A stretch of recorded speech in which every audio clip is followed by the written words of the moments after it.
출애굽기 10장을 시작하면 하나님께서 왜 이스라엘 백성을 애굽에서 건져내시려고 하시는지 그 이유를 말씀하고 있는데요.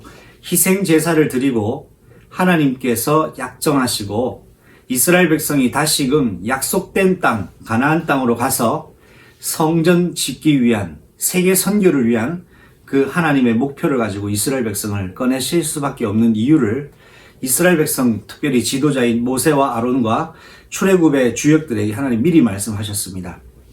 그리고 그 방법으로 애굽에서 나오는 하나님의 방법은 바로 광야길 3일길을 간 이후에 여자의 후손이신 그리스도, 인간의 모든 죄 문제를 사망의 권세를 깨뜨리실 그 그리스도 언약 회복하는 희생 제사를 드리기 위하여 내보내라 달라는 것이 하나님의 명령이었습니다. 하나님의 명령이 언약 가진 이스라엘 백성이 바로 희생 제사를 드림으로써 영원한 애굽에서의 해방, 하나님의 언약 백성으로서의 출발, 세계 선교를 위한 그리스도의 영원한 성전, 곧 교회의 회복과 완성을 이스라엘 백성들에게 하나님 주신 하나님의 언약과 비전입니다.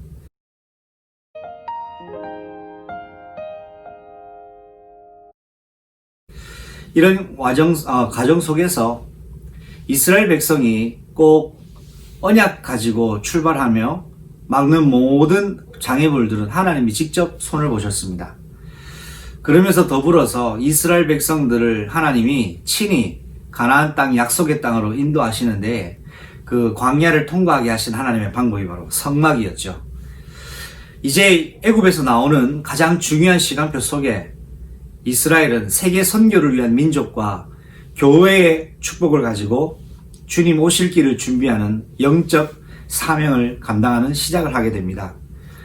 이 출애굽기 10장에 하나님께서 이 애굽 백성들에게 하나님이 이스라엘 백성을 해방시키실 것을 명령하는데 이때 바로왕은 계속 마음이 완악해졌습니다. 하나님의 은혜가 없기 때문이죠.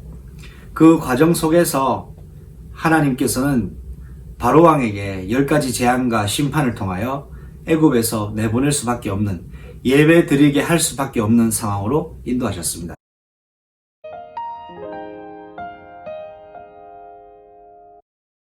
특별히 오늘 10장 하반부와 중반부를 보면 우박 때문에 완전 애굽이 초토화되어 있습니다. 이 우박 재앙 때문에 일어나는 내부 요동은 바로를 더욱더 불안하게 할 수밖에 없었습니다. 어떤 불안이 있었을까요? 출애굽기 10장 7절 말씀에 보니까 바로왕이 끝까지 애굽 백성들을 독려하고 또 이스라엘 백성을 내어보내지 않으려고 하자 오히려 이제 신하들이 들고 일어나서 이 애굽 땅이 망한 줄을 아직도 못 깨달으셨습니까? 언제까지 망해야 보내겠습니까? 라고 오히려 왕을 이제 왕에게 이제 동료가 전달되어지는 안타까운 또 어처구니 없는 일이 일어나기 시작했습니다. 여러분, 이것이 하나님의 놀라운 바로왕을 굴복시키는 방법인 것 같습니다. 직접 손보시는 것이 아니라 외부적 환경으로 가장 중요한 바로를 바로되게 하는 그 신복들이 흔들리기 시작하는 거죠. 이제 근간이 무너지기 시작하는 것입니다. 이제 몇 가지 재앙이 남지 않았습니다.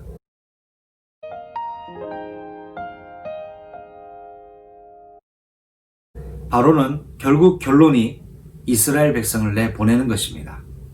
하나님은 여러분에게 분명한 언약적 결론을 가지고 오늘 지금 인도하고 계신 것을 여러분 기억하시기를 바랍니다. 하나님은 언약적 결론으로 오늘 여러분을 지금 이끌어가고 계십니다. 현장에 우리가 많은 일들을 겪고 불가능할 것 같은 상황을 맞닥뜨리긴 하지만 그때마다 여러분이 무엇을 생각하셔야 되느냐? 언약적 결론입니다. 이스라엘 백성은 반드시 애굽에서 나와야만 합니다. 나가고 안 나가고를 떠나 하나님의 의지와 하나님의 작정이 애굽에서 꺼내는 것입니다. 430년 만에 애굽에서 또 나왔고요. 1500년 전에 아브라함에게 이스라엘 백성이 애굽에서 종살이 할 것과 많은 은금 패물을 가지고 나오게 될 것도 미리 약속하셨고 말씀하셨습니다. 그러면 오늘을 살아가는 저와 여러분이 오늘날 우리가 겪게 되는 많은 어려운 문제 속에서, 상황 속에서 흔들리고 또 넘어질 가능성이 있지만 여기에서 우리가 회복해야 될 것이 무엇이냐? 바로 하나님의 언약적 결론이 무엇이냐로 돌아가면 됩니다. 하나님은 이스라엘 백성을 반드시 출애굽시키셨습니다. 하나님은 여러분에게 작정하신 바를 반드시 이루실 것입니다. 오늘 하나님의 작정하신 언약적 결론이 무엇인가?